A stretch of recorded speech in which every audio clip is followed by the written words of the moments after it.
अतीत की परछाई। साहब, मैं जेल से छूट तो गई हूँ, पर बाहर निकलकर मैं करूँगी क्या? मेरी बेटी भी अब मुझसे कोई रिश्ता नहीं रखना चाहेगी।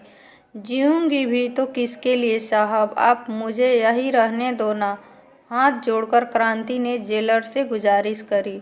14 साल उम्र कैद की सजा काट चुकी क्रांति का एक जुर्म यही था कि उसने अपने पति की हत्या करी थी। अपनी 10 साल की बेटी कुसुम को बिकने से बचाने के लिए उसने अपने पति के सर पर हथौड़ा दे मारा था। क्रांति की उम्र कैद हो गई और कुसुम को एक एनजीओ को सौंप दिया गया। आज क्रांति की रिहाई का दिन है, लेकिन वो अपने काले अतीत की छाया से कुसुम को दूर रखना चाहती है। जेल में भी कभी उसको नहीं बुलवाया मिलने को। उसे कुसुम की पढ़ाई, नौकरी और शादी की खबरें जेल में मिलती रही। शायद इसलिए घबराती थी कि कहीं उसका आज उसकी बेटी का भविष्य ना निगल जाए। अपनी बेटी के बारे में सोच ही रही थी कि जेलर ने क्रांति को बुलाया। क्या हुआ साहब, आपने सरकारी अफसर से मेरी नौकरी की बात कर ली ना? क्रांति, पहले इनसे मिलो। ये हैं कपिल और कुसुम, तुम्हारी बेटी और दामाद। दोनों एक ही जगह काम करते हैं और तुम्हें भूले नहीं हैं, घर ले जाने आए हैं।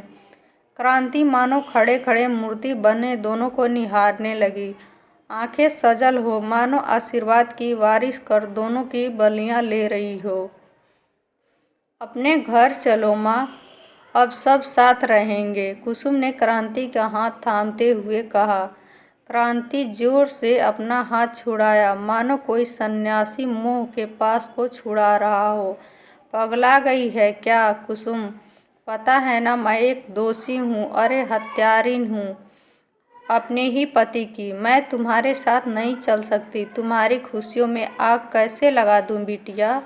दुनिया वाले किसी को जीने नहीं देंगे। तुम दोनों को देख लिया, बस अब और कोई चाहत नहीं। जाओ यहाँ से। मम्मी जी, हम आपको लिए बिना नहीं जाएंगे, पक्का इरादा करके आए हैं, कपिल ने क्रांति की तरफ देखकर कहा।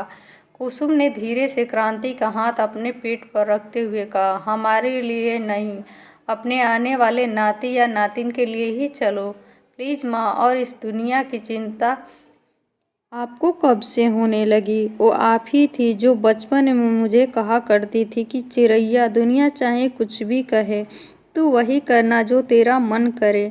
माँ, आपने मुझे बचाने के लिए अपनी पूरी उम्र यहाँ काट दी। आपकी बेटी आपके प्रेम और दुलार के लिए हर पल तड़पी है। जब भी कोई सफलता मिलती है तो मन ही मन आपको उसका श्रेय दे दिया करती हूँ। जब कपिल से शादी हुई तब भी बस आपकी बात का मान रखकर जेल नहीं आई, मन में ही आशीर्वाद ले लिया। जानती हूँ आपको संकोच होगा, लेकिन मैं अब आपकी ममता की छाँव के लिए और नहीं रुक सकती। आप हमारे साथ आ रही हो बस। और वो बिलखते हुए क्रांति के गले लग गई। इस बार क्रांति ने उसे हटाया नहीं, बल्कि अपनी बाहों में कसकर प्रेम का आलिंगन दिया। वो समझ गई थी कि उसकी बेटी भी उसके बिना उतनी ही अकेली थी जितनी वो खुद। अपने अतीत को अलविदा कह क्रांति जेलर साहब से बोली, जा रही हूँ साहब, पर आपकी सिखाई बातें सदा याद रहेगी। आपको ये स्टोरी कैसी लगी? पसंद आई हो तो प्लीज़ एक लाइक, सब्सक्राइब एंड शेयर करिएगा।